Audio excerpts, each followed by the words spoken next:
The Deep Stone Crypt raid is Beyond Light's Europa raid. In this guide, I will cover all mechanics of all encounters in the raid. This is going to be a beginner's guide and will be based off mechanics and strategies we used day one to get our completion and some strats learned after contest mode was disabled. These strategies or callouts might change as new techniques are discovered, and I will make an updated guide with intermediate strats, callouts, and have a separate video for each secret triumph. So let's get started to get your team through the Deep Stone Crypt. Hey gamers, welcome back to the channel. We are going to go encounter by encounter for the Deep Stone Crypt raid. Check the description for timestamps for each encounter. Also check the pinned comment for changes, additions, or corrections to the guide. Thanks for sharing and enjoy the video. Starting the raid from Europa's map will drop you into the Eventide Ruins. This is the entry encounter where you simply push up to this vault and enter below, nothing big here. Next encounter is an extension of this entry encounter. The objective here is to survive the storm by going from heat bubble to heat bubble. You can take the pikes at the beginning, which is a secret triumph. Make sure to check out my triumph guide when I have it up.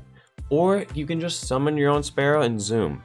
Especially the bug speedy always on time sparrow. I don't know why it's faster than everyone, but it is.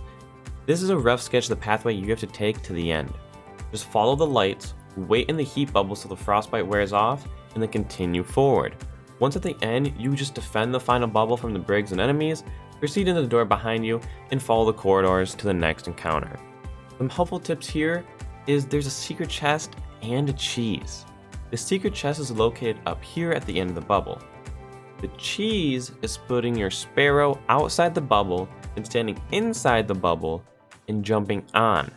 This allows you to not gain any stacks of frostbite and just cruise through the encounter. After this encounter is the Crypt Security. Crypt Security consists of two team members working together to bring down the shields of the fuses in the middle, allowing your team to blow up the fuses and bring down the security. So split into teams of three. 3 people on the dark side and 3 people are going to stay on the light side. Roles you need here are as follows. You need 1 operator role and 1 backup operator if you don't want phase. Then 2 scanner roles, 1 for dark and 1 for light. So choose a role, type it out to your team. The operator role is going to go downstairs and operate panels. The scanner will look through the glass on the floor next to these pillars to tell the operator what panels to shoot. This is the map of the arena. Each side has 5 panels. There will be a total of 4 panels glowing, 2 in the light and 2 in the dark. So let's walk through this. Start the encounter with your main operator picking up the operator buff in the terminal. Terminals are all linked together and allow the augmentations to be transferred. There are 3 terminals in this fight, 1 in each room and 1 downstairs. If you need to swap an augment, you can put it in the terminal and anyone can pick it up from a different terminal. Start clearing ads until the hacker vandal with a scanner buff appears. Have your scanner in that room pick up that buff and start looking underneath all the pillars to see what panels are glowing yellow. Communicate what panel it is to your operator by following the map callouts. Once your first scanner has called out his panels, have the operator go downstairs by shooting the panels to open the doors. Once he is down, have him go shoot the first 2 panels the scanner called out. Have the scanner send the buff over to the other side and be picked up by the scanner in that side. Have them locate their side's 2 panels and have the operator go shoot those. Once all 4 have been shot, the shields will come down, but you can't just start blasting. Only 1 fuse can be shot at a time. To know which one, the operator downstairs has to send the buff upstairs to be picked up by the backup operator. Then have the scanner upstairs send their buff downstairs for the person downstairs to pick it up. Here, the scanner, which is now downstairs, can see which fuse is yellow and tell the team what one to shoot. Sit on your sides waiting for the callout. The callouts being light, middle, right or left, and dark side, middle, right or left. If you kill all the fuses, you're done. If not, the new operator needs to go down and free the person from downstairs and swap positions. Just open the doors, let the guy downstairs escape, because if one person is downstairs for too long, the whole room catches on fire. Also, if you shoot the wrong panel, the whole room catches on fire. Rinse and repeat. Only other catch here is that servitors will lock the terminals from being used, so just simply kill them to unlock. Overload champs are here, but not that big of an issue. The timer underneath the fuses, if it fills up, will wipe you. Damage is not that hard, just have some big burst DPS weapons. And once done, head through the door next to the chest and make your way to the second encounter. You just did the Crypt Security. Atrax 1 is a really crazy boss. He is going to duplicate himself into 8 copies and send 4 of them into space. Yes, space. What you need to do here is have the scanner find the correct version of Atrax to shoot. So you're going to need to split up again. The main room here we call lab, and then we send 3 people to these back launch pods and send them up to the area what we call space. The space team should only send 2 people at the beginning, and the third will head up after grabbing the operator buff, as the operator is only needed in space. So the only roles you need here is operator, and then scanner 1 and 2, 1 scanner for space and 1 scanner for lab. The 3 space people will go up, one of which is the operator when they get the buff, and one of the scanner roles. The scanner role will be obtained in space. Once up, the operator can shoot each of the launch pad panels to send them back down to lab where they can be utilized more often. Clear ads and make sure to get all the servitors down so the terminals activate. Once the final servitor is down though, a damage phase will start. There's 3 terminals in space and lab, one in the left, mid, and right. After that last servitor is dead or too much time has passed, Atrax onesies, the plural version of Atrax 1 will do a wipe animation, all of them. The scanner in space will see one of the 4 glowing yellow. Call to your team which one. We said left, close mid, or far mid, and right. Call out when everyone's space is ready and start DPSing. We use Xeno here, day 1, but swords are also a good idea. Looking at you, Lament. You have some time, so don't rush, and make sure to optimize this DPS because you only have this short window to deal damage. Keep damaging until the boss turns into this ball. After this, have the scanner go to a terminal and send the scanner buff down to the lab. Have the scanner guy in the lab pick it up right away, as they are going to have the same thing happen. One Atrax 1 is going to activate and be glowing yellow. The scanner will call out which one it is, like before. Then they will deal damage and send the buff back to space, where the space scanner will pick it up and repeat this again. There's 2 damage phases per side, 4 total. Every Atrax 1 you hit though would turn into this weird ball. This ball, when ran into, will give the user an Atrax 1 replication debuff. This debuff, if left on the ground, will respawn the Atrax if not picked up and wipe. The debuff, once picked up, will have a 45-second timer. Once it runs out, Atrax will spawn on top of the holder, killing them and then wiping their whole team. What you need to do is to send the ball off. Every boss have the non-operator or non-scanner pick up the debuff and go to space if you are in lab. Once in space, have the debuff and the operator go to one of 4 doors. There's one top left, one bottom left, bottom right, and top right. Once at one, have the operator shoot the panel and have the person with the debuff walk in. Once in, the operator can shoot the debuff off of them, and the space vacuum will suck it out. Walk out and proceed. If the debuff timer is running short, you can just shoot it off and drop it on the ground, and then have the person pick it back up to reset the timer. If a scanner accidentally picks up the debuff or the operator, make sure they send their augmentation to the terminal before proceeding. While these debuffs are being dropped off, the Atrax are still going to be going through their phases, so make sure to keep swapping that scanner back and forth between lab and space after a damage phase, and like I said before, each team will get these 2 damage phases, resulting in 4 balls. You can use all 4 doors to trash the balls, or put 2 debuff carriers in the same door and make use of just 1 door due to timing. Usually the second and third damage phases, those guys can pair up and use 1 door. Once each team has done their damage twice, send the scanner buff back to space and everyone return to their sides. Ad phase will start again with the servitors and rinse and repeat. Once you hit the final stand, everyone needs to be in space.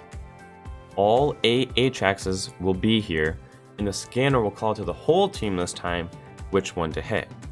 Make sure if there's a debuff from lab to keep it from running out, but otherwise if you work fast enough here, the debuffs are unnecessary to manage, so don't really worry about them.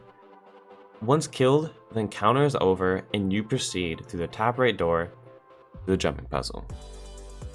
The jumping puzzle's pretty neat actually, 0 gravity and a pretty obvious secret chest and a little final battle.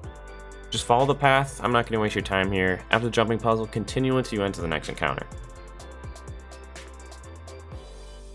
Prevent Europa's destruction, oh no! Here you will add another augmentation role to your team, the suppressor role. In the encounter, we're going to be disarming nuclear cores 2 at a time. Also, augmentation is going to be swapped more often, so have 2 operators, 2 scanners, and 2 suppressors, and split the room with 3 people on left and 3 people on right, 1 role for each side. One of each augment will start by picking up the buff from the corresponding vandal. What you need to do here is deposit the nuclear cores in the correct bins. Bins being 1, 2, 3, 4. The scanner will be able to see which 2 bins are the bins you need to dunk in. Call these out. The suppressor needs to stand under each drone, with 3 located here, and shoot Taniks, the boss, under each one when the nuclear phase starts. He will be blue and then move on after you shoot him with literally anything. Hitting him under all 3 drones will turn the bins online. Other people need to grab a nuclear core and walk your way to the bins the scanner called out. To grab the nukes, the operator needs to shoot the panel next to one of the 4 nuclear core dispensers. There seems to usually only be 3 of the 4 panels glowing red for the operator, so just look at the 2 dispensers on your side and shoot the panel to allow the cores to be picked up. Carry the cores to the bins the scanner called out, and once there, just deposit them in. If the timer of the nuclear core hits 0, you wipe. Holding onto the nuclear core gives the user radiation up to 10 stacks. If you hit 10, you die. But this shouldn't be an issue if the suppressor moves fast enough to stun the boss. You can grab a nuclear core out of someone's hand if you need to, but this mainly will be used next encounter. After you complete 1 nuclear phase, 1 augmentation will deactivate. Check your augmentation buff, and if it's deactivated, go to one of the terminals, 1 left, mid, or right, and deposit the buff. Have your second person responsible for that augment pick it up and resume the role. This will happen after every successful nuclear phase and as will spawn in between phases. Once you have done this a couple times, I believe it was around 5 or 6, who cares? It takes forever. Feels like first encounter crown at this rate. The center floor will open where you can all jump down and run your way to the safety area. Once there, you are done and can proceed behind the chest to get to the final boss. Taniks, the Abomination. This room will have all 3 augmentation roles. So let's look at the arena. There's 3 obvious areas. We have the spawn area, the debris area on the left, and the entrance area in the distance. Each area has 2 bins and 3 drones. So what we need to do here is combine everything we did last encounter, but now it'll activate damage. So let's label the bins so that the scanner can easily call out for the 2 bins that they see glowing yellow. This is the order the bins go. 1, 2, 3, 4, 5, 6. Around the arena, that simple. Have your team call out roles and go to their sides. Operator 1 and 2 staying in spawn, Scanner 1 and 2 going to the debris area, and Suppressor 1 and 2 going to the back area. Each of these areas will spawn the Vandal for your role after you kill the fallen guard. Once each team member gets their role, Taniks will move to one of these locations. He will display his 4 booster crisp spots on his 4 corners. What we did first is shoot his headlights first, and then we shoot his taillights when it comes to a different area.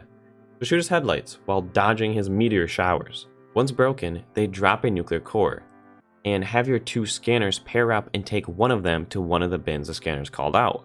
The non-current operator and suppressor pair up and take the other core to the other bin called out. These pairs can work together to hand off the core once one person's radiation gets too high.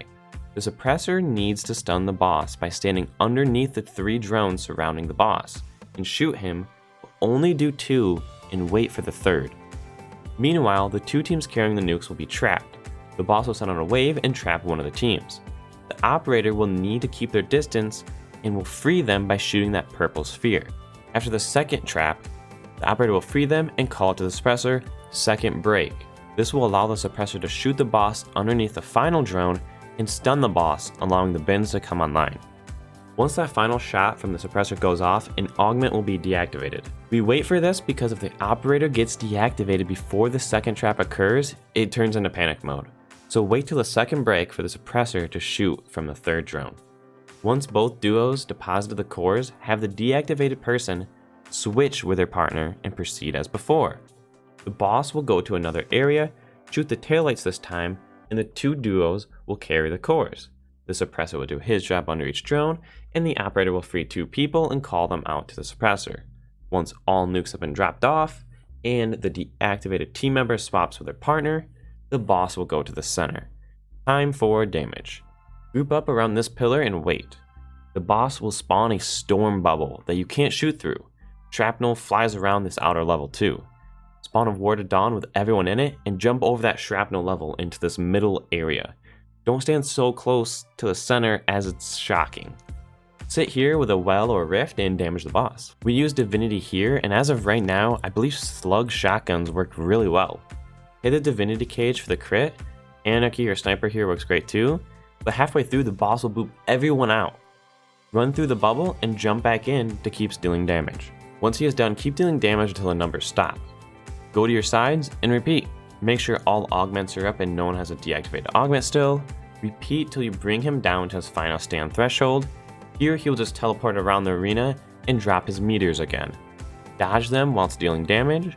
Once killed, the encounter's over and you just completed the Deep Stone Crypt raid. The chest also has this cool vendor-like interface if you wish to explore that. Well gamers, that's all I have for you for this raid guide. I try to make it quick as I want most of you to not waste your time sitting here watching a video, instead of hopping in the raid and giving it a go. My team completed this day 1 and we did a run through again after contest. It's a lot of fun and I hope your team can get it completed smoothly. Good luck, and I will see you gamers in the next video.